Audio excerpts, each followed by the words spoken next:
नमस्कार दर्शक बंधु मो सागर चलतु नजर पकईबा आज सकाळ केतोटी गुरुत्वपूर्ण खबर उपरे सेतिपाई वीडियोटी को शेष पर्यंत देखा मोर अनुरोध। वीडियोटी भल लगे वीडियोटी को लाइक करे, चैनल को सब्सक्राइब करे, कमेंट माध्यम जनातु आपण माने मो वीडियो केउ जिल्लारु देखुचंते। चलतु आज सकाळ खबर उपरे नजर पकईबा।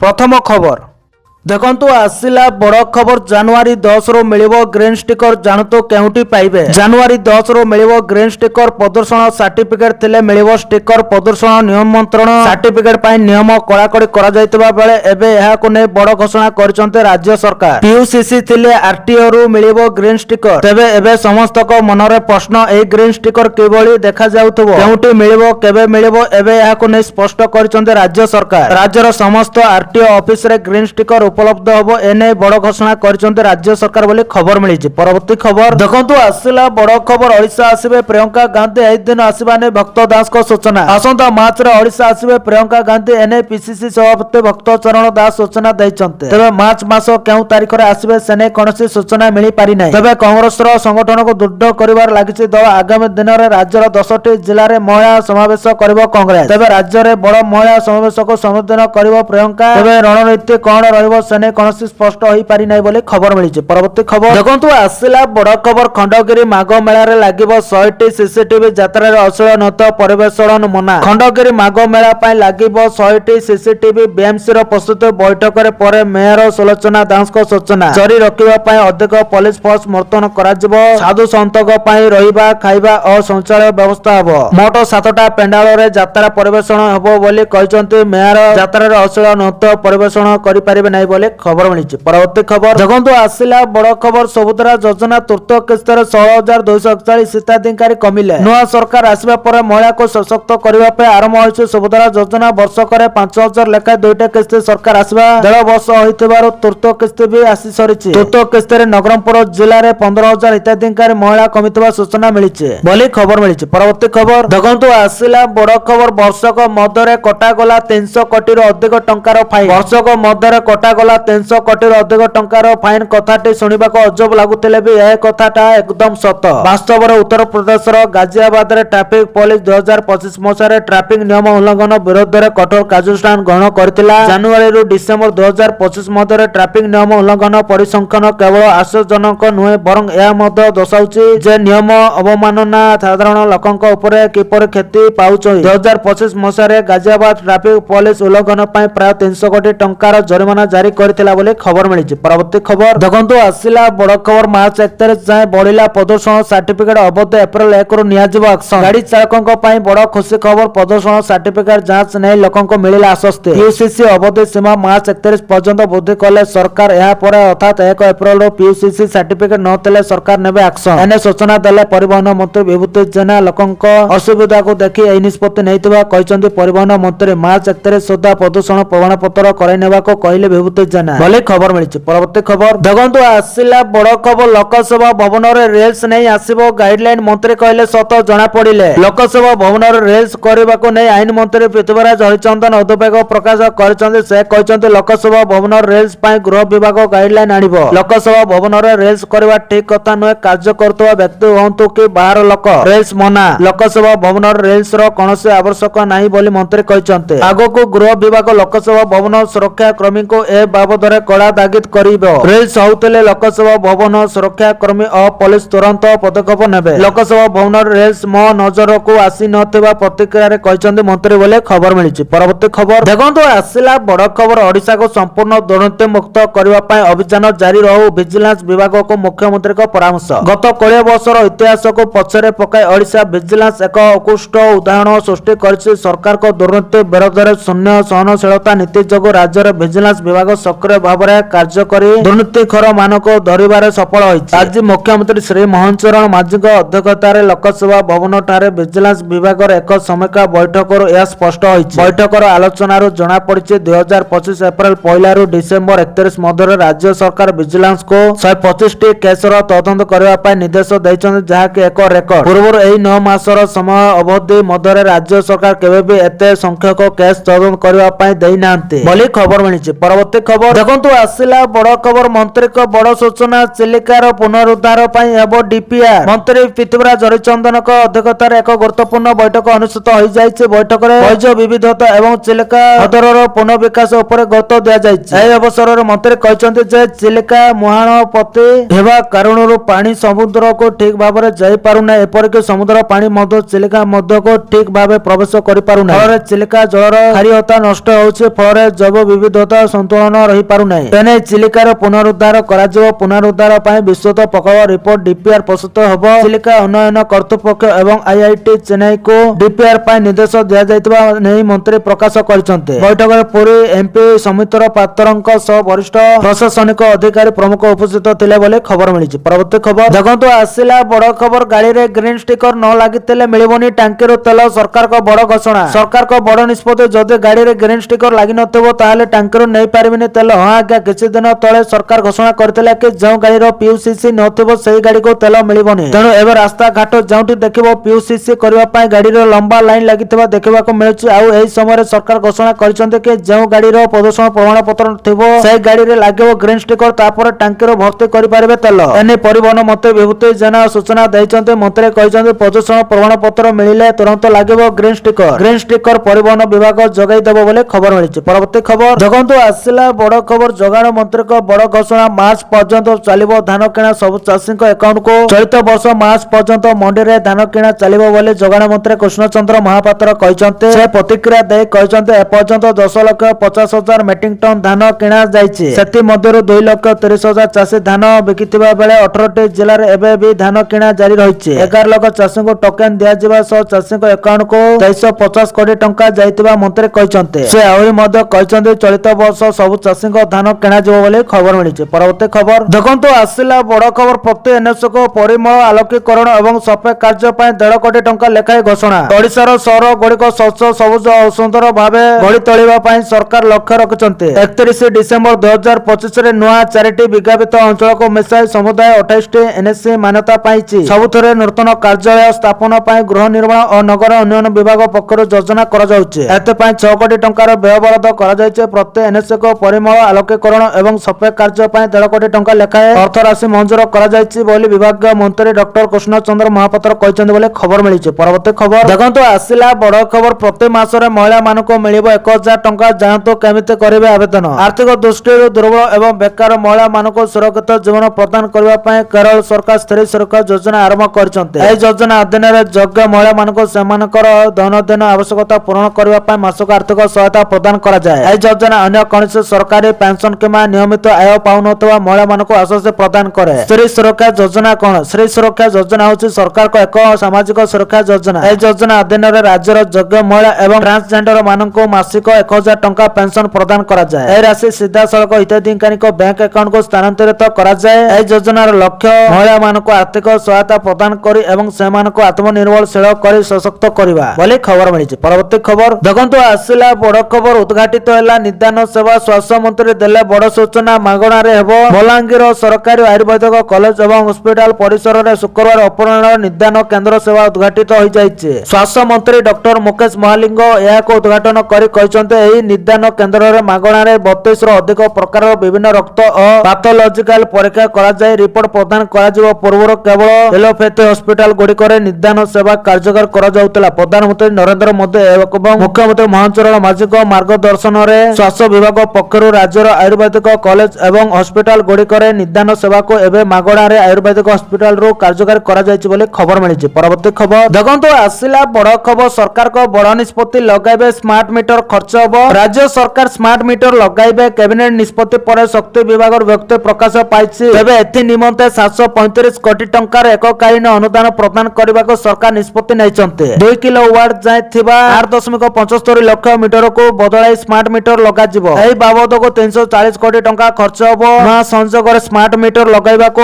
88 कोटी खर्च हबो। स्मार्ट मीटर ओडिशा सरकार को शक्ति विभाग अधीन रे रहिबो। यह डिस्कम द्वारा परिचालित एवं रक्षणाबेक्षण करा जिवो बोली व्यक्ति रे उल्लेख रहिछि बोले खबर मिलिछि। परवर्ती खबर देखंतु आसिला बड़ खबर नुआ रेकर्ड कला नंदनकानन बोलिले 40 लाख पर्यटक। 2025 रे नंदनकानन को रेकर्ड संख्यक पर्यटक आगमन करतबा गुरुवार सूचना मिलिछि। 2025 रे नंदनकानन को 40,20,539 पर्यटक ଲୋକ ଆସିଛନ୍ତି। ଏଥିସହିତ ପ୍ରାଣୀ ଉଦ୍ୟାନ ବୁଲିଛନ୍ତି ମୋଟ 38,43,028 ପର୍ଯ୍ୟଟକ। ବୋଟାନିକାଲ ଗାର୍ଡେନ ମଧ୍ୟ ପର୍ଯ୍ୟଟକଙ୍କ ପାଇଁ ଆକର୍ଷଣର କେନ୍ଦ୍ର ସାଜିଥିଲା। ମୋଟ 1,77,511 ପର୍ଯ୍ୟଟକ ବୋଟାନିକାଲ ଗାର୍ଡେନ ବୁଲିଥିବା ସୂଚନା ମିଳିଛି ବୋଲି ଖବର ମିଳିଛି। ପରବର୍ତ୍ତୀ ଖବର ଦେଖନ୍ତୁ ଆସିଲା ବଡ ଖବର। ରେକର୍ଡ ଭାଙ୍ଗିଲା ଓଡିଶା ପ୍ରଦୂଷଣରେ ତାଳଚେର ନମ୍ବର 1। ଦେଶରେ ପ୍ରଦୂଷଣ ରେକର୍ଡ ଭାଙ୍ଗିଲା ଓଡିଶା। ତାଳଚେର ଅନୁକୂଳ ଦେଶର ସବୁଠୁ ପ୍ରଦୂଷିତ ସହର ପାଲଟିଛି। AQI ଅତି ଖରାପ ସ୍ତରରେ ଥିବା ଦେଶର 6 ସହର ମଧ୍ୟରେ ଓଡିଶାର 4 ସହର ରହିଛି। 355 AQI ସହ ତାଳଚେର ସବୁଠୁ ପ୍ରଦୂଷିତ ସହର ହୋଇଥିବା ବେଳେ ଅନୁକୂଳରେ AQI 329, ବାରିପଦାରେ AQI 324, କଟକରେ AQI 304 ଓ ଭୁବନେଶ୍ୱରର AQI 302 ରହିଛି ବୋଲି ଖବର ମିଳିଛି। ପରବର୍ତ୍ତୀ ଖବର ଦେଖନ୍ତୁ ଆସିଲା ବଡ ଖବର। ମାରିଦେଲା ଆମ ବସ୍, ମାନୁନାହାନ୍ତି, ମନ ଇଚ୍ଛା ଚଲାଉଛନ୍ତି ଡ୍ରାଇଭର, ପୁଣି ନେଲା ଜୀବନ। ଆମ ବସ୍ ଧକ୍କାରେ ଚାଲିଗଲା ଜୀବନ। ଏହି ଘଟଣାରେ ମୃତ୍ୟୁ ହୋଇଥିବା ସୂଚନା ମିଳିଛି। ଭୁବନେଶ୍ୱରର ଶହୀଦନଗର ଠାରେ ଏହି ଅଘଟଣ ଘଟିଛି। ଗାଡି ଡ୍ରାଇଭର ଏବେ ଘଟଣାସ୍ଥଳରୁ ଫେରାର ଅଛନ୍ତି। ସୂଚନା ମୁତାବକ ଆମ ବସଟି ପଛପଟୁ ଜୋରସୋରରେ ଅଟୋକୁ ଧକ୍କା ଦେଇଥିଲା, ଯାହା ଫଳରେ ଘଟଣାସ୍ଥଳରେ ହିଁ 2 ଜଣଙ୍କ ମୃତ୍ୟୁ ହୋଇଛି। ଏହାପରେ ସ୍ଥାନୀୟ ଲୋକମାନେ ସେଠାରେ ଘେରି ଯାଇଛନ୍ତି। ବର୍ତ୍ତମାନ ସୁଦ୍ଧା ସରକାରୀ ସୂଚନା ମିଳିନାହିଁ, ଯାହା ଆକଳନ କରାଯାଉଛି 2 ଜଣଙ୍କ ମୃତ୍ୟୁ ହୋଇଛି। ରାଜଧାନୀରେ ବଢି ଚାଲିଛି ଦୁର୍ଘଟଣା ଜନିତ ମୃତ୍ୟୁ। ପୁଣି ଆମ ବସ୍ ପାଇଁ ଯାଇଛି 2 ଜଣଙ୍କ ଜୀବନ। ଏଯାଏ ତାଙ୍କର ପରିଚୟ ମିଳିପାରିନି। ତେବେ ପୋଲିସ ଘଟଣାସ୍ଥଳରେ ଉପସ୍ଥିତ ରହି ଆଲୋଚନା କରୁଛନ୍ତି, ଲୋକମାନଙ୍କୁ ବୁଝାସୁଝା କରୁଛନ୍ତି ବୋଲି ଖବର ମିଳିଛି। ପରବର୍ତ୍ତୀ ଖବର ଦେଖନ୍ତୁ ଆସିଲା ବଡ ଖବର। ଧନୁଯାତ୍ରାରେ ସରକାରଙ୍କ ବଡ ଘୋଷଣା। ମାର୍ଚ୍ଚ ଶେଷ ସୁଦ୍ଧା ସମସ୍ତ କିଛି ଲୋକ ଚାଷୀଙ୍କୁ ନେଇ ରାଜ୍ୟ ରାସ୍ତାକୁ ଓହ୍ଲାଇବାକୁ ଚେଷ୍ଟା କରୁଛନ୍ତି। ଚାଷୀମାନଙ୍କୁ ଭାରାକ୍ରାନ୍ତ କରିବା ପାଇଁ ପ୍ରୟାସ ଚଳାଇଛନ୍ତି। ମାତ୍ର ଏହି ସରକାର କୌଣସି ଧର୍ମକୁ ଡରେ ନାହିଁ ଏବଂ ଆସନ୍ତା ମାର୍ଚ୍ଚ ଶେଷ ସୁଦ୍ଧା ସମସ୍ତ ଚାଷୀଙ୍କ କଷ୍ଟୋପାର୍ଜିତ ଧାନ କିଣିବା ପାଇଁ ବନ୍ଦ କରିକର ବୋଲି ଶୁକ୍ରବାର ଧନୁଯାତ୍ରା ମହୋତ୍ସବର 10ମ ଦିବସରେ କଂସ ଦରବାରରେ ରାଜ ଅଭିଭାବେ ଯୋଗଦେଇ ମୁଖ୍ୟମନ୍ତ୍ରୀ କନକ ବନ୍ଦନ ସିଂହଦେଓ କହିଛନ୍ତି ବୋଲି ଖବର ମିଳିଛି। ପରବର୍ତ୍ତୀ ଖବର ଦେଖନ୍ତୁ ଆସିଲା ବଡ ଖବର। ପୁରୀ ବଡଦାଣ୍ଡରେ ନାବାଳକଙ୍କ ମୃତ୍ୟୁ, 4 ଲକ୍ଷ ଟଙ୍କାର ସହାୟତା ଘୋଷଣା କଲେ ମୁଖ୍ୟମନ୍ତ୍ରୀ। ପୁରୀ ବଡଦାଣ୍ଡରେ ବୋଲେରୋ ଓ ସ୍କୁଟି ଧକ୍କାରେ ନାବାଳକଙ୍କ ମୃତ୍ୟୁ ହୋଇଛି। ଘଟଣାକୁ ନେଇ ମୁଖ୍ୟମନ୍ତ୍ରୀ ମହେନ୍ଦ୍ର ଚରଣ ମାଝୀ ଗମ୍ଭୀର ଶୋକ ପ୍ରକାଶ କରିବା ସହ ସହାୟତା ଘୋଷଣା କରିଛନ୍ତି। ସରକାର ପକ୍ଷରୁ 4 ଲକ୍ଷ ଟଙ୍କାର ସହାୟତା ଘୋଷଣା କରାଯାଇଛି। ମିଳିଥିବା ସୂଚନା ଅନୁଯାୟୀ ମେଡିକାଲ ଛକ ଆଡୁ ଶ୍ରୀମନ୍ଦିର ଆଡକୁ ବୋଲେରୋ ଗାଡି ଆସୁଥିବା ବେଳେ ଅନ୍ୟପଟେ ଏକ ସ୍କୁଟିରେ ଜଣେ ବ୍ୟକ୍ତିଙ୍କ ସହ ତାଙ୍କ ନାବାଳକ ନାତି ଓ ଅନ୍ୟ ଜଣେ ନାବାଳକ ଆସୁଥିଲେ। ଏହି ସମୟରେ ବାଳଗଣ୍ଡି ଛକ ନିକଟରେ ସ୍କୁଟିକୁ ପଛ ଆଡୁ ବୋଲେରୋ ଧକ୍କା ଦେଇଥିଲା, ଯାହା ଫଳରେ ସ୍କୁଟିରେ ଯାଉଥିବା 3 ଜଣ କିଛି ବାଟ ଘୋଷାଡ଼ି ହୋଇଯିବା ସହ ଆହତ ହୋଇଥିଲେ। ଲୋକ ଆହତକୁ ଉଦ୍ଧାର କରି ହସ୍ପିଟାଲରେ ଭର୍ତ୍ତି କରିଥିବା ବେଳେ ବୋଲେରୋ ଚାଳକକୁ କାବୁ କରିଥିଲେ। ତେବେ ଡାକ୍ତର ନାବାଳକଙ୍କୁ ମୃତ୍ୟୁ ଘୋଷଣା କରିଥିବା ବେଳେ ଅନ୍ୟ 2 ଜଣଙ୍କ ଚିକିତ୍ସା ଜାରି ରହିଛି ବୋଲି ଖବର ମିଳିଛି। ପରବର୍ତ୍ତୀ ଖବର ଦେଖନ୍ତୁ ଆସିଲା ବଡ ଖବର। ମାସିକ 1500 ଟଙ୍କା ପାଇବେ ତୃତୀୟ ଲିଙ୍ଗୀଙ୍କ ଅଭିଭାବକ। 18 ବର୍ଷ ହେବା ପର୍ଯ୍ୟନ୍ତ ମିଳିବ ସହାୟତା। ମାସିକ 1500 ପାଇବେ ତୃତୀୟ ଲିଙ୍ଗୀ ଶିଶୁଙ୍କ ଅଭିଭାବକ।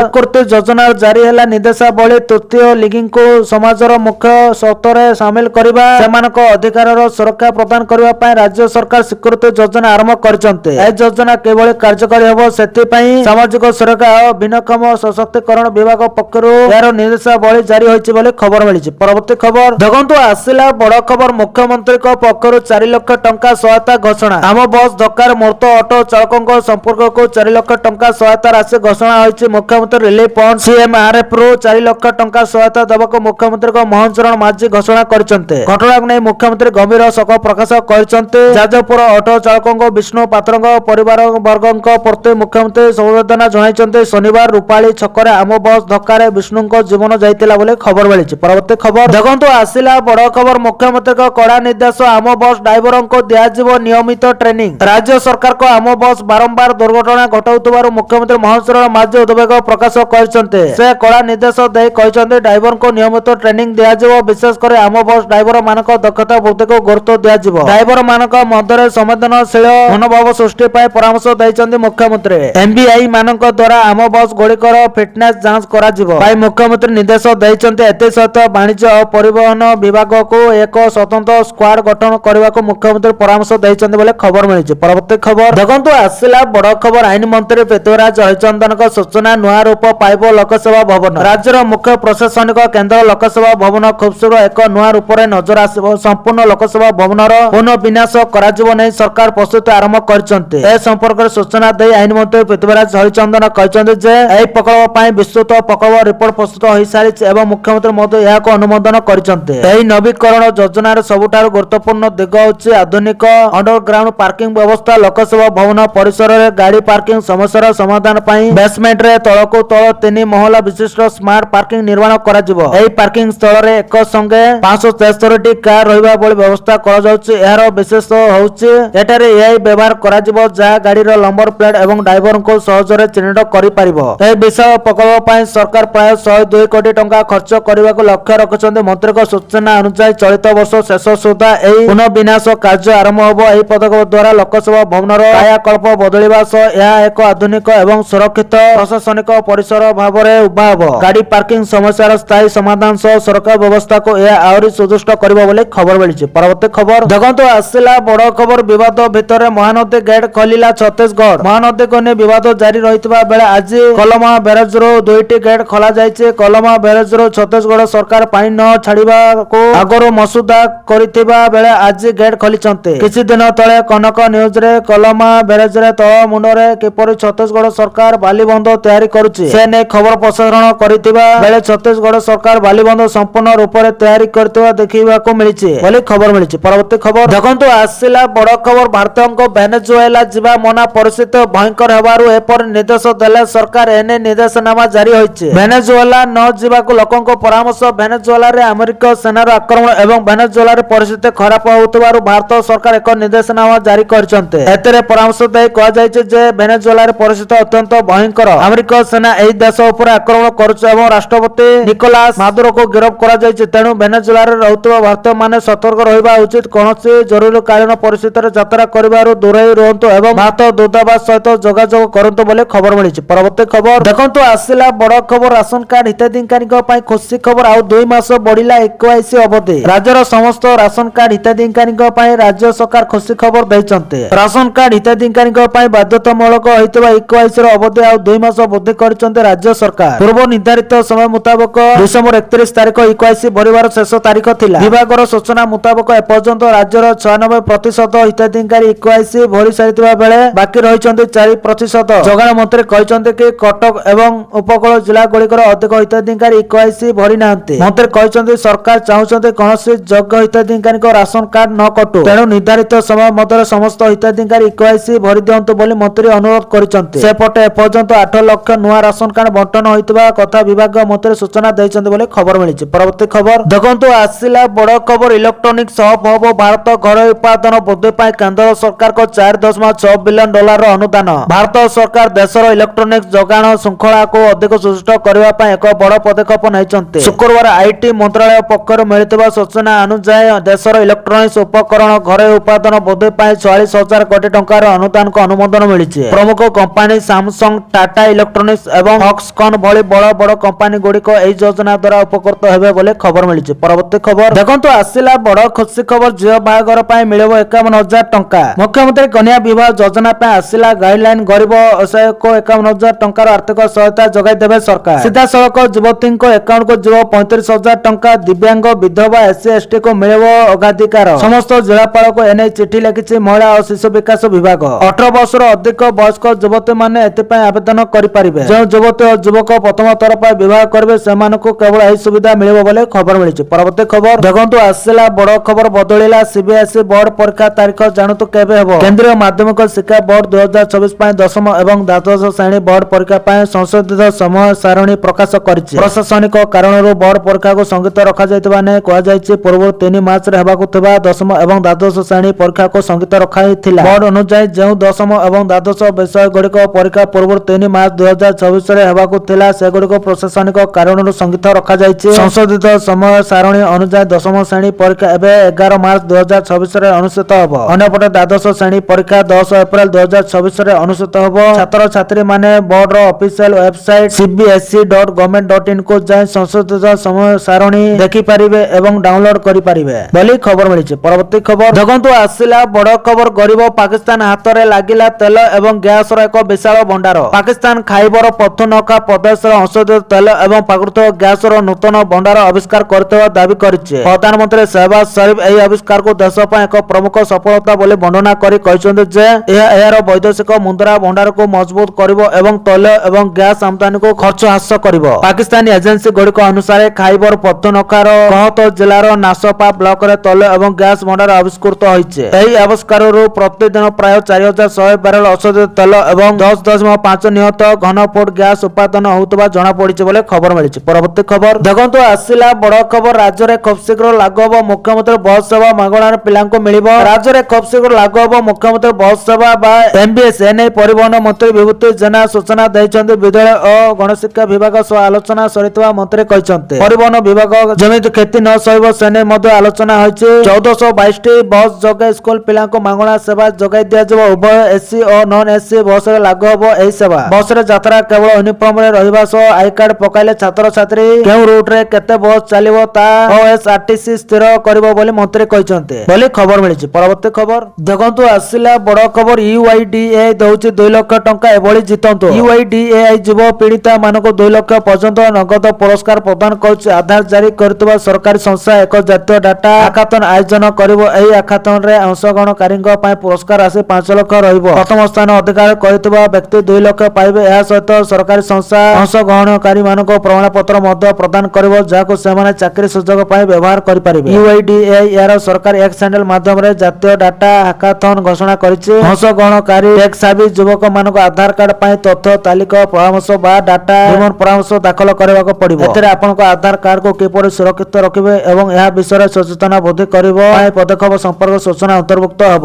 ଯଦି ସରକାରୀ ସଂସ୍ଥା ଅଂଶଗ୍ରହଣକାରୀଙ୍କ ପରାମର୍ଶକୁ ଅନୁମୋଦନ କରେ ତେବେ ସେମାନଙ୍କୁ ଏକ ନଗଦ ପୁରସ୍କାର ଏବଂ ଏକ ପ୍ରମାଣପତ୍ର ପ୍ରଦାନ କରାଯିବ ବୋଲି ଖବର ମିଳିଛି। ପରବର୍ତ୍ତୀ ଖବର ଦେଖନ୍ତୁ ଆସିଲା ବଡ ଖବର, ଅଷ୍ଟ୍ରେଲିଆର ପରେ ଫ୍ରାନ୍ସରେ ଲାଗୁ ହେଲା ନିୟମ 15 ବର୍ଷର କମ୍ ପିଲାମାନଙ୍କ ପାଇଁ ସୋସିଆଲ ମିଡିଆ ନିଷେଧ। ଅଷ୍ଟ୍ରେଲିଆର ପରେ ଫ୍ରାନ୍ସରେ ଲାଗୁ ହେଲା ନିୟମ 15 ବର୍ଷର କମ୍ ବୟସର ପିଲାମାନଙ୍କ ପାଇଁ ସୋସିଆଲ ମିଡିଆକୁ ସମ୍ପୂର୍ଣ୍ଣ ନିଷେଧ କରିବାକୁ ଯାଉଛି। ରାଷ୍ଟ୍ରପତି ଇମାନୁଏଲ ମାକ୍ରନ୍ଙ୍କ ସରକାର ଏକ ନୂତନ ଡ୍ରାଫ୍ଟ ଆଇନ ପ୍ରଣୟନ କରିଛନ୍ତି। ଏହି ଆଇନ ଅନୁଯାୟୀ 1 ସେପ୍ଟେମ୍ବର 2024ରୁ ଫ୍ରାନ୍ସରେ 15 ବର୍ଷର କମ୍ ବୟସର ପିଲାମାନଙ୍କ ପାଇଁ ସୋସିଆଲ ମିଡିଆ ଆକାଉଣ୍ଟ ରଖିବା କିମ୍ବା ବ୍ୟବହାର କରିବା ବେଆଇନ ହେବ। ଶିଶୁମାନଙ୍କ ମଧ୍ୟରେ ବର୍ଦ୍ଧିତ ମାନସିକ ସ୍ୱାସ୍ଥ୍ୟ ବିପଦକୁ ଦୃଷ୍ଟିରେ ରଖି ଫ୍ରାନ୍ସ ସରକାର ଏହି ନିଷ୍ପତ୍ତି ନେଇଛନ୍ତି ବୋଲି ଖବର ମିଳିଛି। ପରବର୍ତ୍ତୀ ଖବର ଦେଖନ୍ତୁ ଆସିଲା ବଡ ଖବର, ବନ୍ଦ ହୋଇଯିବ 500 ଟଙ୍କିଆ ନୋଟ ମାର୍ଚ୍ଚ ଶେଷ ମାସ। ସମ୍ପ୍ରତି 500 ଟଙ୍କିଆ ନୋଟ ସମ୍ପର୍କରେ ସୋସିଆଲ ମିଡିଆରେ ଦ୍ରୁତଗତିରେ ପ୍ରଶାସିତ ଏକ ଦାବି ଦୃଷ୍ଟି ଆକର୍ଷଣ କରିଛି। ଦାବି ଅନୁଯାୟୀ Bharat reserve bank RBI March 2024 ସୁଦ୍ଧା ATM ରୁ 500 ଟଙ୍କା ହଟାଇବାକୁ ଯାଉଛି। ଏହି ଦାବି ଫେସବୁକ୍ ଏବଂ ଟ୍ୱିଟର ଭଳି ଅନେକ ପ୍ଲାଟଫର୍ମରେ ଭାଇରାଲ ହୋଇଥିଲା, ଯେଉଁଥିରେ ଦାବି କରାଯାଇଥିଲା ଯେ 500 ଟଙ୍କିଆ ନୋଟ ଖୁବ୍ ଶୀଘ୍ର ଅସୁସ୍ଥ ହୋଇଯିବ।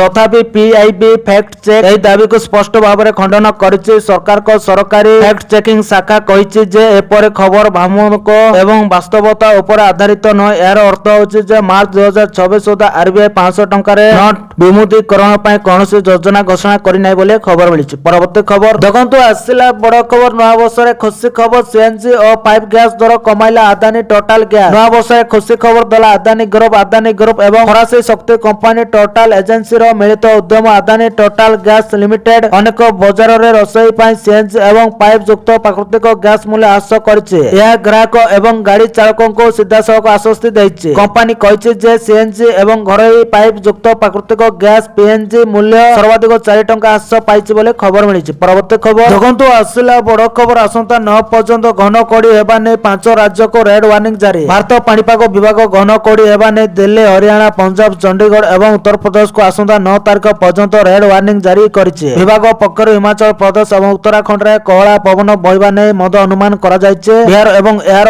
ପାର୍ଶ୍ୱବର୍ତ୍ତୀ ଅଞ୍ଚଳରେ ସୋମବାର ପର୍ଯ୍ୟନ୍ତ ଦିନ ସମୟରେ ଥଣ୍ଡା ଅନୁଭୂତ ହେବ ବୋଲି ପାଣିପାଗ ବିଭାଗ କହିଛି। ଘନ କୋହଡି ଯୋଗୁଁ ଦିଲ୍ଲୀରେ ବିମାନ ଉଡାଣ ଓ ରେଳ ଚଳାଚଳ ବାଧାପ୍ରାପ୍ତ ହୋଇଛି। ଦିଲ୍ଲୀ ବିମାନ ବନ୍ଦର କର୍ତ୍ତୃପକ୍ଷଙ୍କ ସୂଚନା ଅନୁଯାୟୀ ଇନ୍ଦିରା ଗାନ୍ଧୀ ବିମାନ ବନ୍ଦରରେ ଦୃଶ୍ୟମାନ ଦୂରତା ହ୍ରାସ ପାଇବା ଯୋଗୁଁ 72ଟି ବିମାନ ଉଡାଣ ବାତିଲ କରାଯାଇଛି। ଭାରତୀୟ ରେଳବାଇର ଦିଲ୍ଲୀ ଡିଭିଜନ ପକ୍ଷରୁ ମିଳିଥିବା ସୂଚନା ମୁତାବକ ଦିଲ୍ଲୀକୁ ଆସୁଥିବା ସେଠାରୁ ଚଳାଚଳ କରିବାକୁ ଥିବା ଟ୍ରେନ ଗୁଡିକ 3 ଘଣ୍ଟାରୁ ଅଧିକ ବିଳମ୍ବରେ ଯାତ୍ରା କରୁଛନ୍ତି ବୋଲି ଖବର ମିଳିଛି। ପରବର୍ତ୍ତୀ ଖବର ଦେଖନ୍ତୁ ଆସିଲା ବଡ ଖବର, ସିଭିଲ ସର୍ଭିସ ପରୀକ୍ଷା ଆଶାୟୀଙ୍କ ପାଇଁ ବଡ ଖୁସି ଖବର, ମୁଖ୍ୟମନ୍ତ୍ରୀ କଲେ ବଡ ଘୋଷଣା। ନିକଟରେ ଓଡ଼ିଶା ଲୋକସେବା ଆୟୋଗ ପକ୍ଷରୁ ଓଡ଼ିଶା ସିଭିଲ ସର୍ଭିସ ପରୀକ୍ଷା 2025 ପାଇଁ ବିଜ୍ଞପ୍ତି ପ୍ରକାଶ ପାଇଥିଲା। ହେଲେ ଏଥିରେ OAS ORS ଆଦି କେତେକ କ୍ୟାଡରରେ ଅଧ୍ୟୟ ପଦବୀ ନଥିବାରୁ ଆଶାୟୀଙ୍କ ମଧ୍ୟରେ ଅସନ୍ତୋଷ ସୃଷ୍ଟି ହୋଇଥିବାର ଖବର ପ୍ରକାଶିତ ହୋଇଥିଲା। ମୁଖ୍ୟମନ୍ତ୍ରୀ ମୋହନ ଚରଣ ମାଝୀ ଏ ସମ୍ପର୍କରେ ଜାଣିବା ପରେ ଏଥିରେ ତୁରନ୍ତ ହସ୍ତକ୍ଷେପ କରି ଏହି ସବୁ ପଦବୀ ସମ୍ପର୍କରେ ସମୀକ୍ଷା କରି ଖାଲି ପଦବୀ ପୂରଣ ପାଇଁ ନିର୍ଦ୍ଦେଶ ଦେଇଥିଲେ। ଏହା ଫଳରେ ଓଡ଼ିଶା ପ୍ରଶାସନିକ ସେବା OAS ରେ 14ଟି, ଓଡ଼ିଶା ରାଜସ୍ୱ ସେବା ORS ରେ 113ଟି, ଓଡ଼ିଶା ପରିବହନ ସେବା OTS ରେ 16ଟି ଓ ଓଡ଼ିଶା ମଙ୍ଗଳ ସେବା OWS ରେ 8ଟି ପଦବୀ ପୂରଣ ପାଇଁ ଓଡ଼ିଶା ଲୋକସେବା ଆୟୋଗକୁ ଅନୁରୋଧ କରାଯାଇଛି। ସମୁଦାୟ 151ଟି ଅଧିକ ପଦବୀ ପାଇଁ ଅନୁରୋଧ କରାଯାଇଛି। କରାଯାଇଛି। ଏହା ଦ୍ୱାରା ଏସବୁ ପଦବୀ ପାଇଁ ଆଶାୟୀ ଥିବା ଅନେକ ଯୁବତୀ ଯୁବକ ପରୀକ୍ଷା ଦେଇ ନିଜ ଯୋଗ୍ୟତା ବଳରେ ସଫଳତା ହାସଲ କରିପାରିବେ। ମୁଖ୍ୟମନ୍ତ୍ରୀ କହିଛନ୍ତି ରାଜ୍ୟ ସରକାର ନିଯୁକ୍ତି କ୍ଷେତ୍ରକୁ ସର୍ବାଧିକ ଗୁରୁତ୍ୱ ଆରୋପ କରୁଛନ୍ତି ଏବଂ ଗତ 18 ମାସରେ ପ୍ରାୟ 40,000 ସରକାରୀ ପଦବୀ ପୂରଣ ହୋଇସାରିଛି ବୋଲି ଖବର ମିଳିଛି। ପରବର୍ତ୍ତୀ ଖବର ଦେଖନ୍ତୁ, ଆସିଲା ବଡ଼ ଖବର। ସାଉଦି ଆରବ ଯାତ୍ରା ଏବେ ନୁହେଁ ସହଜ, ନୂଆ ମାର୍ଗଦର୍ଶିକା ଜାରି। ସାଉଦି ଆରବ ଯାତ୍ରା କରୁଥିବା ଯାତ୍ରୀମାନଙ୍କ ପାଇଁ ନୂଆ ମାର୍ଗଦର୍ଶିକା ଜାରି କରାଯାଇଛି। ଫଳରେ ଏଣିକି ଯାତ୍ରୀମାନଙ୍କୁ କେତେକ ସମସ୍ୟାର ସମ୍ମୁଖୀନ ହେବାକୁ ପଡ଼ିବ। ସାଉଦି ଆରବ ପକ୍ଷରୁ ଏନେଇ ଭାରତ ସମେତ ଅନ୍ୟ ଦେଶର ଯାତ୍ରୀଙ୍କ ପାଇଁ କଟକଣା ଜାରି କରାଯାଇଛି। ମାର୍ଗଦର୍ଶିକାରେ ଉଲ୍ଲେଖ କରାଯାଇଛି ଯାତ୍ରୀମାନଙ୍କୁ ନିଜ ସହ କୌଣସି ଔଷଧ ନେବାକୁ ହେଲେ ଯାତ୍ରା କରିବା ପୂର୍ବରୁ ଏ ସମ୍ପର୍କରେ ଅନଲାଇନରେ କ୍ଲିୟରାନ୍ସ ନେବା ଜରୁରୀ। ଏହାର ଉଲ୍ଲଂଘନ କରୁଥିବା ଯାତ୍ରୀଙ୍କ ବିରୋଧରେ ଦଣ୍ଡ ବିଧାନ କରାଯିବ।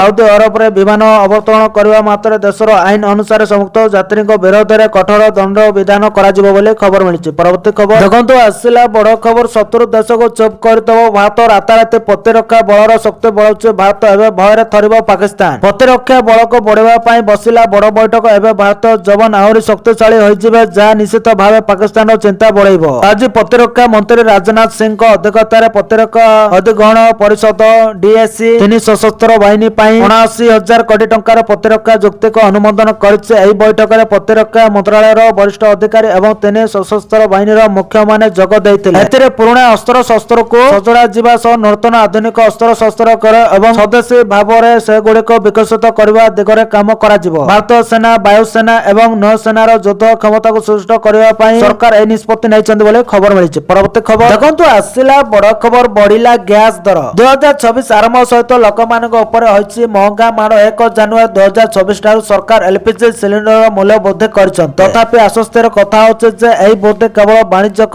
ଗ୍ୟାସ ସିଲିଣ୍ଡର 19 କିଲୋଗ୍ରାମ ପାଇଁ ପ୍ରଯୁଜ୍ୟ, ଯେତେବେଳେ ଘରୋଇ ଏଲପିଜି ସିଲିଣ୍ଡର 14.2 କିଲୋଗ୍ରାମ ମୂଲ୍ୟ ଅପରିବର୍ତ୍ତିତ ରହିଛି। ତୈଳ ବିପଣନ କମ୍ପାନୀ ଗୁଡ଼ିକ ନୂତନ ବର୍ଷ ପାଇଁ ବାଣିଜ୍ୟିକ ଏଲପିଜି ସିଲିଣ୍ଡରର ମୂଲ୍ୟ ପ୍ରାୟ 111 ଟଙ୍କା, ପ୍ରାୟ 7% ବୃଦ୍ଧି କରିଛନ୍ତି। ଦେଶର ସର୍ବବୃହତ ତୈଳ ବିପଣନ କମ୍ପାନୀ ଇଣ୍ଡିଆନ୍ ଅଏଲ କର୍ପୋରେସନ ୱେବସାଇଟ ଅନୁଯାୟୀ ଦିଲ୍ଲୀରେ 19 କିଲୋଗ୍ରାମର ଏକ ବାଣିଜ୍ୟିକ ଗ୍ୟାସ ସିଲିଣ୍ଡରର ମୂଲ୍ୟ ଏବେ 691.50 ଟଙ୍କା ହୋଇଛି, ଯାହା ଜୁନ୍ 2025 ପରଠାରୁ ସର୍ବୋଚ୍ଚ ସ୍ତରରେ ପହଞ୍ଚିଛି ବୋଲି ଖବର ମିଳିଛି। ପରବର୍ତ୍ତୀ ଖବର ଦେଖନ୍ତୁ, ଆସିଲା ବଡ଼ ଖବର। ବାଂଲାଦେଶରେ ଆଉ ଜଣେ ହିନ୍ଦୁଙ୍କୁ ମୃତ୍ୟୁ ମାଡ଼ ମାରି ଜାଳି ଦେଇଥିଲେ ବାଂଲାଦେଶୀ। ବାଂଲାଦେଶରେ ହିନ୍ଦୁମାନଙ୍କ ଉପରେ ଆକ୍ରମଣ ନିରନ୍ତର ଜାରି ରହିଛି। ଇନୁ ସରକାର ନୀରବ ଦଣ୍ଡା ସାଜିଥିବା ବେଳେ ଏବେ ଆଉ ଜଣେ ହିନ୍ଦୁଙ୍କ ମୃତ୍ୟୁ ହୋଇଛି। ଡିସେମ୍ବର 31 ତାରିଖରେ ବାଂଲାଦେଶର ଶରିଆତପୁରରେ ତାଙ୍କ ଉପରେ ପ୍ରାଣାନ୍ତକ ଆକ୍ରମଣ କରାଯାଇଥିଲା। ତାଙ୍କୁ ମାଡ଼ ମାରି ଜାଳି ଦେଇଥିଲେ ଅତ୍ୟନ୍ତ ବାଂଲାଦେଶୀ ମୁସଲିମ। ନିଜକୁ ବଞ୍ଚାଇବା ପାଇଁ ସେ ଖସି ପଳେଇ ଆସିବା ପରେ ଗୁରୁତର ହୋଇପଡ଼ିଥିଲେ। ଡାକ୍ତରଖାନାରେ ତାଙ୍କର ଚିକିତ୍ସା ଚାଲିଥିବା ବେଳେ ଆଜି ତାଙ୍କର ଦେହାନ୍ତ ହୋଇଛି। ମୃତକ ଜଣକ ହେଲେ ବ୍ୟବସାୟୀ ଖୋକନନ୍ଦ ଦାସ, 50 ବର୍ଷ। ଜଣେ ଛୋଟ ଔଷଧ ଦୋକାନର ମାଲିକ ଦାସଙ୍କୁ ଘରକୁ ଫେରିବା ସମୟରେ ଆକ୍ରମଣ କରାଯାଇଥିଲା। ଆକ୍ରମଣକାରୀମାନେ ଛୁରୀ ଭୁଷିବା ସହ ମାଡ଼ ମାରିଥିଲେ ଏବଂ ପେଟ୍ରୋଲ ଢାଳି ନିଆଁ ଲଗାଇ ଦେଇଥିଲେ। ନିଆଁ ଲାଗିବାରୁ ସେ ପାଖ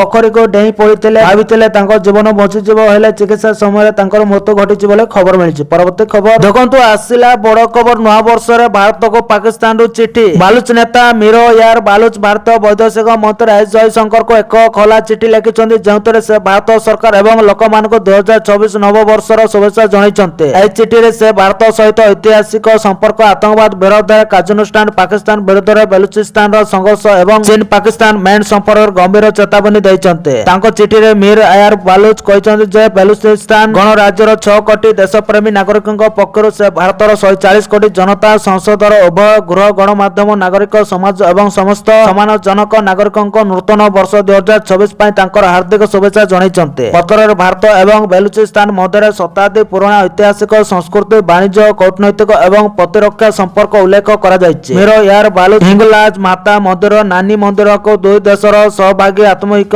ଏବଂ ସାଂସ୍କୃତିକ ଐତିହ୍ୟର ପ୍ରତୀକ ଭାବରେ ବର୍ଣ୍ଣନା କରିଛନ୍ତି ବୋଲି ଖବର ମିଳିଛି। ପରବର୍ତ୍ତୀ ଖବର ଦେଖନ୍ତୁ, ଆସିଲା ବଡ଼ ଖବର। ଇରାନରେ ଫସି ରହିଛନ୍ତି 3,000 ଭାରତୀୟ ଡାକ୍ତରୀ ଛାତ୍ରଛାତ୍ରୀ। ଇରାନରେ କ୍ରମାଗତ ବୃଦ୍ଧି ପାଉଥିବା ହିଂସାତ୍ମକ ପ୍ରତିବାଦକୁ ଦୃଷ୍ଟିରେ ରଖି all India medical student association ର ବିଦେଶୀ ଛାତ୍ର ଶାଖା ଶନିବାର ବୈଦେଶିକ ମନ୍ତ୍ରୀ ଏସ୍ ଜୟଶଙ୍କରଙ୍କୁ ହସ୍ତକ୍ଷେପ କରିବାକୁ ଅନୁରୋଧ କରିଛି। ଆସୋସିଏସନ କହିଛି ପ୍ରାୟ 3,000 ଭାରତୀୟ ଡାକ୍ତରୀ ଛାତ୍ରଛାତ୍ରୀ ବର୍ତ୍ତମାନ ମଧ୍ୟପ୍ରାଚ୍ୟ ଦେଶରେ ଅଛନ୍ତି। ଏବେ ଇରାନର ଅନେକ ସହରରେ ଅଶାନ୍ତି ବ୍ୟାପିଛି। ଚିଠିରେ ଇରାନରେ ଥିବା ଭାରତୀୟ ଡାକ୍ତରୀ ଛାତ୍ରଛାତ୍ରୀ ଏବଂ ସେମାନଙ୍କ ପରିବାରଙ୍କ ସୁରକ୍ଷା ସ୍ଥିତି ନିଶ୍ଚିତ କରିବାକୁ ଅନୁରୋଧ କରାଯାଇଛି ବୋଲି ଖବର ମିଳିଛି। ପରବର୍ତ୍ତୀ ଖବର ଦେଖନ୍ତୁ, ଆସିଲା ବଡ଼ ଖବର। ଆମେରିକା କବ୍ଜାରେ ଭେନେଜୁଏଲା ରାଷ୍ଟ୍ରପତି ଓ ତାଙ୍କ ପତ୍ନୀ। ଭେନେଜୁଏଲା ରାଷ୍ଟ୍ରପତି ଓ ତାଙ୍କ ପତ୍ନୀଙ୍କୁ ଅଟକ ରଖିଲା ଆମେରିକା। ଦେଶ ବାହାରକୁ ପଳାୟନ କଲାବେଳେ ଆମେରିକା ଦ୍ୱାରା ଅଟକ ରଖାଯାଇଛି। ରାଜଧାନୀ କାରାକାସ ଉପରେ ଉପରେ ଏୟାର ଷ୍ଟ୍ରାଇକ୍ ପରେ ଅଟକ ରଖାଯାଇଥିବା ସୂଚନା ମିଳିଛି। ଡ୍ରଗ୍ସ ଚାଲାଣକୁ ନେଇ ଭେନେଜୁଏଲା ଉପରେ କ୍ଷୁବ୍ଧ ହୋଇଥିଲେ ଆମେରିକା ରାଷ୍ଟ୍ରପତି ଡୋନାଲ୍ଡ ଟ୍ରମ୍ପ। ରାଷ୍ଟ୍ରପତି ନିକୋଲାସ ମାଦୁରୋକୁ ଗାଦିଚ୍ୟୁତ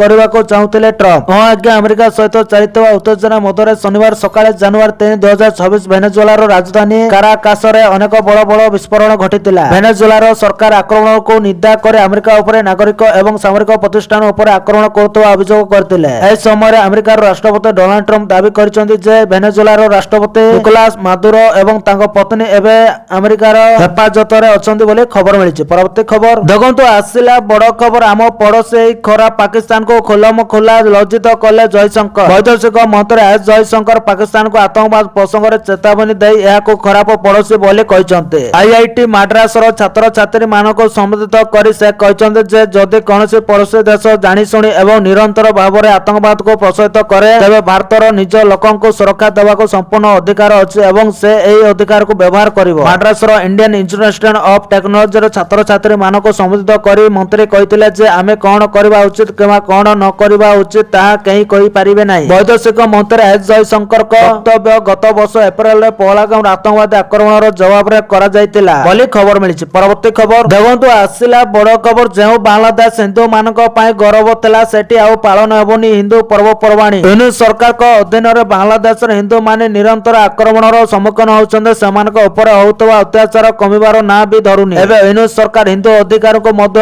କ୍ଷୁଣ୍ଣ କରିବା ଆରମ୍ଭ କରିଛନ୍ତି। ବାଂଲାଦେଶ ସରକାର 2024 ବର୍ଷ ପାଇଁ ଛୁଟିର ଏକ ତାଲିକା ପ୍ରକାଶ କରିଛନ୍ତି। ଏହି ତାଲିକା ଅନୁସାରେ ବାଂଲାଦେଶର ହିନ୍ଦୁମାନେ ସରସ୍ୱତୀ ପୂଜା, ବୁଦ୍ଧ ପୂର୍ଣ୍ଣିମା, ଜନ୍ମାଷ୍ଟମୀ କିମ୍ବା ମେ ଦିବସରେ ମଧ୍ୟ କୌଣସି ଛୁଟି ମିଳିବ ନାହିଁ। ଏହା ସହିତ ସରକାରୀ ଛୁଟି ତାଲିକାରେ କୌଣସି ସ୍ଥାନରେ ଭାଷା ଶହୀଦ ଦିବସ ପାଇଁ ମଧ୍ୟ କୌଣସି ସରକାରୀ ଛୁଟି ନାହିଁ, ଯାହାକୁ ନେଇ ବାଂଲାଦେଶରେ ପୁଣି ବିବାଦ ସୃଷ୍ଟି କରିଛି। ମଧ୍ୟବର୍ତ୍ତୀକାଳୀନ ସରକାରଙ୍କ ଦ୍ୱାରା ଜାରି ନିର୍ଦ୍ଦେଶାବଳୀରେ କୁହାଯାଇଛି ଯେ ଦେଶର ସମସ୍ତ ସ୍କୁଲ ଏହି ଦିନଗୁଡ଼ିକରେ ଖୋଲା ରହିବ, ଯାହା ଫଳରେ କେତେକ ଲୋକ ଏହି ପଦକ୍ଷେପକୁ ଧାର୍ମିକ ଭାବନାକୁ ଆଘାତ ଦେବାର ଅଭିଯୋଗ କରିଛନ୍ତି। ତେବେ ରମଜାନ ଏବଂ ଇଦୁଲ ଫିତର ସମୟରେ ଛୁଟି ପ୍ରଦାନ କରାଯାଏ, କିନ୍ତୁ ପୂର୍ବ ତୁଳନାରେ ଏହାର ଦିନ ସଂଖ୍ୟା ହ୍ରାସ କରାଯାଇଛି ବୋଲି ଖବର ମିଳିଛି। ପରବର୍ତ୍ତୀ ଖବର ଦେଖନ୍ତୁ, ଆସିଲା ବଡ଼ ଖୁସି ଖବର। କଳାକାରଙ୍କ ପାଇଁ ମୁଖ୍ୟମନ୍ତ୍ରୀଙ୍କ ଭେଟି ବଢିଲା ସହାୟତା ଭତ୍ତା। କେନ୍ଦୁଝର ଗସ୍ତ ଅବସରରେ ମୁଖ୍ୟମନ୍ତ୍ରୀ ମୋହନ ଚରଣ ମାଝୀ ରାଜ୍ୟର କଳାକାରମାନଙ୍କ ପାଇଁ ଏକ ବଡ଼ ଘୋଷଣା କରିଛନ୍ତି। ମୁଖ୍ୟମନ୍ତ୍ରୀ କଳାକାର ସହାୟତା ଯୋଜନାର ମାସିକ ଭତ୍ତା ରାଶିରେ ଉଲ୍ଲେଖନୀୟ ବୃଦ୍ଧି କରାଯାଇଛି। ନୂତନ ଘୋଷଣା ଅନୁଯାୟୀ 40ରୁ 80 ବର୍ଷ ବୟସ୍କ କଳାକାରମାନଙ୍କ ମାସିକ ଭତ୍ତା 2,000 ଟଙ୍କାରୁ 3,000 ଟଙ୍କାକୁ ବୃଦ୍ଧି କରାଯାଇଥିବା ବେଳେ 80 ବର୍ଷର ଉର୍ଦ୍ଧ୍ୱ କଳାକାରଙ୍କ ଭତ୍ତା 2,500 ଟଙ୍କାରୁ 3,500 ଟଙ୍କାକୁ ବୃଦ୍ଧି କରାଯାଇଛି। ସରକାରଙ୍କ ଏହି ନିଷ୍ପତ୍ତି ଦ୍ୱାରା ରାଜ୍ୟର ପ୍ରାୟ 47,704 ଜଣ କଳାକାର ସିଧାସଳଖ ଉପକୃତ ହେବେ। ଓଡ଼ିଶାର କଳା ଓ ସଂସ୍କୃତିକୁ ବଞ୍ଚାଇ ରଖିଥିବା କଳାକାରମାନଙ୍କ ଆର୍ଥିକ ସ୍ଥିତି ସୁଧାରିବା ଏବଂ ସେମାନଙ୍କୁ ସମ୍ମାନଜନକ ଜୀବନ ପ୍ରଦାନ କରିବା ଦିଗରେ ମୁଖ୍ୟମନ୍ତ୍ରୀଙ୍କ ଏହି ପଦକ୍ଷେପ ଏକ ଗୁରୁତ୍ୱପୂର୍ଣ୍ଣ ମାଇଲଖୁଣ୍ଟ ବୋଲି ବିବେଚନା କରାଯାଉଛି ବୋଲି ଖବର ମିଳିଛି। ପରବର୍ତ୍ତୀ ଖବର ଦେଖନ୍ତୁ, ଆସିଲା ବଡ଼ ଖବର। ଫାଷ୍ଟଟ୍ୟାଗରେ ବଡ଼ ପରିବର୍ତ୍ତନ। ଏଥର ଫଟାଫଟ ଟୋଲ୍ ପାର କରିବ ଗାଡ଼ି। ସରକାର ହଟାଇଲେ ବଡ଼ ନିୟମ। ନୂତନ ବର୍ଷ 2024 ଆରମ୍ଭ ହୋଇସାରିଛି ଏବଂ ଅନେକ ନିୟମ ପୂର୍ବରୁ ପରିବର୍ତ୍ତନ ହୋଇସାରିଛି। ଫାଷ୍ଟଟ୍ୟାଗ ସହିତ ଏପରି ଏକ ପରିବର୍ତ୍ତନ ହେବାକୁ ଯାଉଛି। ଯଦି ଆପଣ ଆପଣଙ୍କ ଫାଷ୍ଟଟ୍ୟାଗ ପାଇଁ କେୱାଇସି ଆବଶ୍ୟକତା ବିଷୟରେ ଚିନ୍ତିତ ଅଛନ୍ତି ତେବେ ଏହା ଆପଣଙ୍କ ପାଇଁ ଏକ ବଡ଼ ଆଶ୍ୱସ୍ତି। ଭାରତୀୟ ଜାତୀୟ ରାଜପଥ ପ୍ରାଧିକରଣ ଏନ୍ଏଚ୍ଏଆଇ ଫାଷ୍ଟଟ୍ୟାଗ ନିୟମରେ ଏକ ବଡ଼ ପରିବର୍ତ୍ତନ କରିବାକୁ ନିଷ୍ପତ୍ତି ନେଇଛି। କେୱାଇବି ପ୍ରକ୍ରିୟା 1 ଫେବୃଆରୀ 2026ରୁ ଉଚ୍ଛେଦ କରାଯାଉଛି। ଏନ୍ଏଚ୍ଏଆଇ ସ୍ପଷ୍ଟ କରିଛି ଯେ 1 ଫେବୃଆରୀ ପରେ ଜାରି କରାଯାଇଥିବା ନୂତନ ଫାଷ୍ଟଟ୍ୟାଗ ପାଇଁ ଆଉ ଏକ ଲମ୍ବା କେୱାଇସି ପ୍ରକ୍ରିୟା ଆବଶ୍ୟକ ହେବ ନାହିଁ। ଟୋଲ୍ ପ୍ଲାଜାରେ ଜନସାଧାରଣଙ୍କୁ ସୁବିଧାରୁ ରକ୍ଷା କରିବା ପାଇଁ ଏବଂ ଯାତ୍ରାର ସହଜତାକୁ ପ୍ରୋତ୍ସାହିତ କରିବା ପାଇଁ ଏହି ପଦକ୍ଷେପ ନିଆଯାଇଛି। ପୂର୍ବରୁ ସକ୍ରିୟ ଫାଷ୍ଟଟ୍ୟାଗ ଥିବା କାର ମାଲିକମାନଙ୍କୁ ଆଉ ସେମାନଙ୍କର କେୱାଇବି ଅପଡେଟ୍ କରିବାକୁ ପଡ଼ିବ ନାହିଁ। କେୱାଇସି କିମ୍ବା ଡକୁମେଣ୍ଟ ଗୁଡ଼ିକ କେବଳ ସେହି କ୍ଷେତ୍ରରେ ଆବଶ୍ୟକ ହେବ ଯେଉଁଠାରେ ଫାଷ୍ଟଟ୍ୟାଗର ଅପବ୍ୟବହାର, ଭୁଲ ତରିକାରେ ଜାରି ହେବା କିମ୍ବା ନକଲି ଫାଷ୍ଟଟ୍ୟାଗ ଅଭିଯୋଗ ଅଛି। ୱାନ୍ ଭେହିକଲ ୱାନ୍ ଫାଷ୍ଟଟ୍ୟାଗ ନିୟମ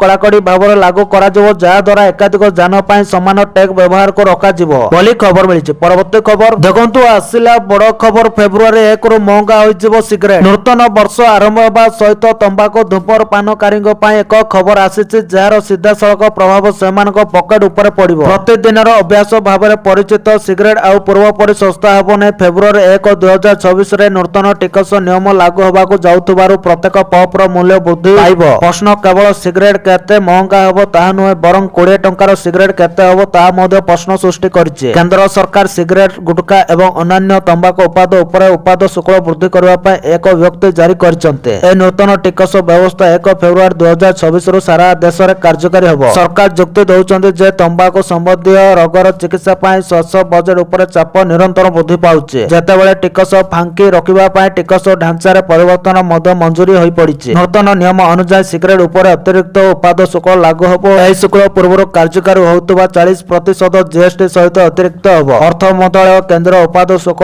ଆଇନରେ ସଂଶୋଧନ କରି ସିଗାରେଟର ଲମ୍ବ ଉପରେ ନିର୍ଭର କରି ପ୍ରତି 1000 ସିଗାରେଟ୍ ପାଇଁ 2050 ଟଙ୍କାରୁ 8500 ଟଙ୍କା ପର୍ଯ୍ୟନ୍ତ ଉତ୍ପାଦ ଶୁଳ୍କ ସ୍ଥିର କରିଛି। ଏହା ପ୍ରତ୍ୟେକ ସିଗାରେଟର ଗୁଚ୍ଛୁରା ମୂଲ୍ୟକୁ ସିଧାସଳଖ ପ୍ରଭାବିତ କରିବ। ସରକାର ଏହି ଟିକସକୁ ସିଗାରେଟର ଲମ୍ବ ଏବଂ ବର୍ଗ ସହିତ ଯୋଡ଼ିଛନ୍ତି ବୋଲି ଖବର ମିଳିଛି। ପରବର୍ତ୍ତୀ ଖବର ଦେଖନ୍ତୁ, ଆସିଲା ବଡ଼ ଖବର। 15 ଅଗଷ୍ଟରୁ ଚାଲିବ ଦେଶର ପ୍ରଥମ ବୁଲେଟ୍ ଟ୍ରେନ୍। ଜାଣନ୍ତୁ କେତେ ହେବ ଏହାର ଭଡ଼ା। ଭାରତୀୟ ରେଳବାଇ ବିଶ୍ୱର ଚତୁର୍ଥ ବୃହତ୍ତମ ରେଳ ବ୍ୟବସ୍ଥା ଏବଂ ଲକ୍ଷ ଲକ୍ଷ ଯାତ୍ରୀ ପ୍ରତିଦିନ ଟ୍ରେନରେ ଯାତ୍ରା କରନ୍ତି। ସମୟ ସହିତ ରେଳବାଇ ଏହାର ସୁବିଧା ଏବଂ ପ୍ରଯୁକ୍ତି ବିଦ୍ୟାକୁ ନିରନ୍ତର ଉନ୍ନତ କରି ଆସୁଛନ୍ତି। ଏବେ ଏହି ଯାତ୍ରାରେ ଏକ ନୂତନ ଏବଂ ଐତିହାସିକ ଅଧ୍ୟାୟ ଯୋଡ଼ି ହେବାକୁ ଯାଉଛି। ଦେଶରେ ଖୁବ୍ ଶୀଘ୍ର ପ୍ରଥମ ବୁଲେଟ୍ ଟ୍ରେନ୍ ଚାଲିବାର ଦେଖାଯିବ। ନୂତନ ବର୍ଷ ଅବସରରେ ରେଳମନ୍ତ୍ରୀ ଅଶ୍ୱିନୀ ବୈଷ୍ଣବ ସ୍ପଷ୍ଟ କରିଛନ୍ତି ଯେ ଭାରତ ଅଗଷ୍ଟ 15, 2027 ସୁଦ୍ଧା ଏହାର ପ୍ରଥମ ବୁଲେଟ୍ ଟ୍ରେନ୍ ପାଇଁ ଏହା ସହରଗୁଡ଼ିକ ମଧ୍ୟରେ ସଂଯୋଗକୁ ଗୁରୁତ୍ୱପୂର୍ଣ୍ଣ ଭାବରେ ପରିବର୍ତ୍ତନ କରିବ। ରେଳବାଇ ମନ୍ତ୍ରୀ ଅଶ୍ୱିନୀ ବୈଷ୍ଣବଙ୍କ ଅନୁସାରେ ଦେଶର ପ୍ରଥମ ବୁଲେଟ୍ ଟ୍ରେନ୍ ଅଗଷ୍ଟ 15, 2027 ସୁଦ୍ଧା ସମ୍ପୂର୍ଣ୍ଣ ପ୍ରସ୍ତୁତ ହୋଇଯିବ। ପାରମ୍ପରିକ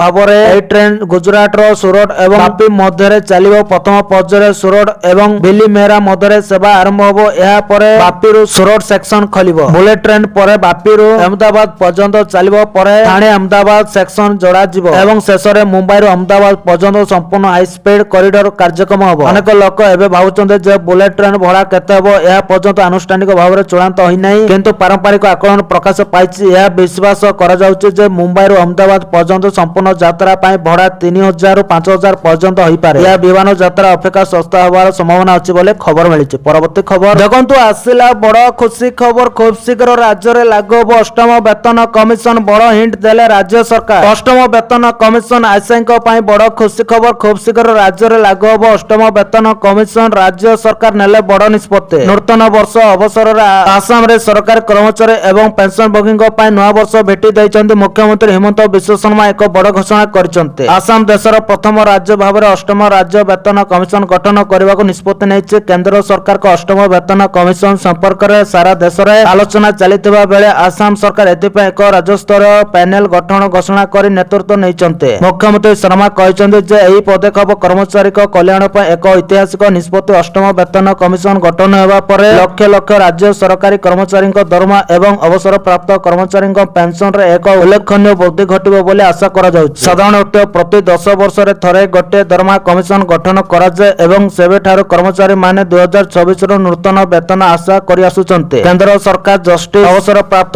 ରଞ୍ଜନା ଦେଶାଇଙ୍କ ଅଧ୍ୟକ୍ଷତାରେ 3 ନଭେମ୍ବର 2025ରେ ଅଷ୍ଟମ କେନ୍ଦ୍ରୀୟ ବେତନ କମିଶନ ଗଠନ କରିଥିଲେ। ସେହି କେନ୍ଦ୍ରୀୟ ପ୍ୟାନେଲକୁ ଏହାର ରିପୋର୍ଟ ଦାଖଲ କରିବାକୁ 18 ମାସ ସମୟ ଦିଆଯାଇଛି। କର୍ମଚାରୀ ସଂଘଗୁଡ଼ିକ ଆଶା କରୁଛନ୍ତି ଯେ ସଂଶୋଧିତ ବେତନ ସେଲ୍ ଜାନୁଆରୀ 2024ରୁ କାର୍ଯ୍ୟକାରୀ ହେବ। ତେବେ ଆସାମ ସରକାରଙ୍କ ଏହି ପଦକ୍ଷେପ ପରେ ଅନ୍ୟ ରାଜ୍ୟର ସରକାରୀ କର୍ମଚାରୀମାନଙ୍କର ମଧ୍ୟ ଆଶା ବଢ଼ିଛି ଯେ ସେମାନଙ୍କ ରାଜ୍ୟଗୁଡ଼ିକ ମଧ୍ୟ ଏହି ଦିଗରେ ଶୀଘ୍ର ପଦକ୍ଷେପ ନେବେ ବୋଲି ଖବର ମିଳିଛି। ପରବର୍ତ୍ତୀ ଖବର ଦେଖନ୍ତୁ, ଆସିଲା ବଡ଼ ଖୁସି ଖବର। ଏହି ଦିନ ଚାଷୀଙ୍କ ପାଇଁ ଖୋଲିବ ଖୁସିର ବାକ୍ସ। ଫେବୃଆରୀ 1ରୁ ବଢ଼ିପାରେ ଟଙ୍କା। ପିଏମ କିଷାନ ଟଙ୍କାକୁ ନେଇ ଆସିଲା ବଡ଼ ଅପଡେଟ୍। ଦେଶର ଲକ୍ଷ ଲକ୍ଷ ଖାଦ୍ୟ ଯୋଗାଣକାରୀଙ୍କ ପାଇଁ ଆଗାମୀ ସମୟ ଅତ୍ୟନ୍ତ ଗୁରୁତ୍ୱପୂର୍ଣ୍ଣ ହେବାକୁ ଯାଉଛି। କ୍ଷୁଦ୍ର ଏବଂ ନାମମାତ୍ର ଚାଷୀଙ୍କ ପାଇଁ ଏକ ଆଶୀର୍ବାଦ ସାଜିଥିବା ପ୍ରଧାନମନ୍ତ୍ରୀ କିଷାନ ସମ୍ମାନ ନିଧି ଯୋଜନା ଏବେ ନୂତନ ଆଶା ସୃଷ୍ଟି କରିଛି। ଚାଷୀମାନେ ସେମାନଙ୍କର ପରବର୍ତ୍ତୀ କିସ୍ତି ଅର୍ଥାତ୍ 22ତମ କିସ୍ତି ପାଇଁ ଅପେକ୍ଷା କରିଥିବା ବେଳେ ସମସ୍ତଙ୍କ ନଜର 1 ଫେବୃଆରୀ 2024ରେ ଉପସ୍ଥାପିତ ହେବାକୁ ଥିବା କେନ୍ଦ୍ରୀୟ ବଜେଟ୍ ଉପରେ ରହିଛି। କେନ୍ଦ୍ର ସରକାର ଏହି ଯୋଜନା ପାଇଁ ପାଣ୍ଠି ବୃଦ୍ଧି କରୁଥିବାରୁ ସ୍ପଷ୍ଟ ଭାବରେ ଜଣାପଡୁଛି ଯେ କୃଷି କ୍ଷେତ୍ର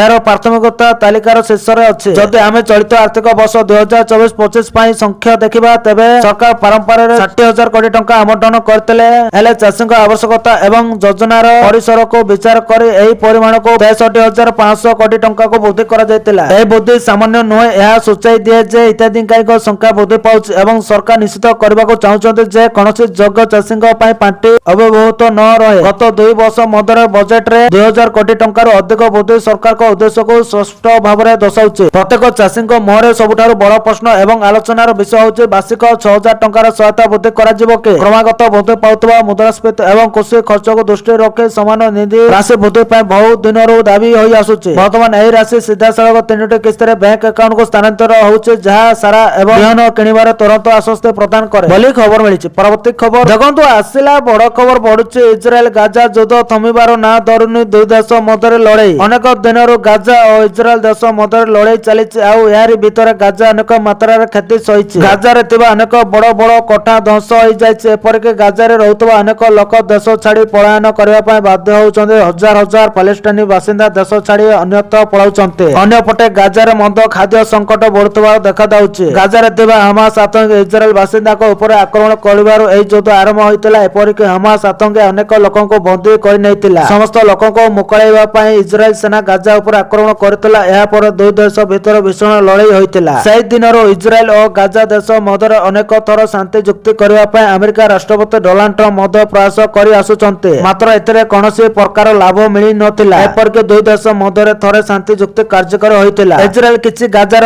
ସୈନ୍ୟକୁ ମୁକୁଳାଇଥିବା ବେଳେ ଗାଜା ମଧ୍ୟ ଅନେକ ସୈନ୍ୟକୁ ମୁକୁଳାଇଥିଲା। ମାତ୍ର ଏହା ପରେ ମଧ୍ୟ ପୁଣି ଥରେ ଦୁଇ ଦେଶ ପରସ୍ପର ସହ ଲଢ଼ିଥିଲେ। ତେବେ ଏହି ଲଢ଼େଇରେ ଏକାଧିକ ସୈନ୍ୟ ଓ ଲୋକଙ୍କ ଜୀବନ ଗଲାଣି ଆଉ ଏଥିରେ ସବୁଠାରୁ ଅଧିକ କ୍ଷତି ଗାଜାର ହୋଇଥିବା କୁହାଯାଉଛି। ମାତ୍ର ଏହା ସତ୍ତ୍ୱେ ମଧ୍ୟ ଦୁଇ ଦେଶ ଭିତରେ ଯୁଦ୍ଧ ବନ୍ଦ ହେବାର ନାଁ ଧରୁନି ବୋଲି ଖବର ମିଳିଛି। तो दर्शक बंधु ए थिला आज सकाळर केतोटी गुरुत्वपूर्ण खबर। जदि वीडियोटी भल लागिछि लाइक करबा सहित हम चैनल को सब्सक्राइब करंतु आ वीडियो को शेयर करंतु। वीडियोटी संपूर्ण देखिथिबारु आपण मानको बहुत बहुत धन्यवाद।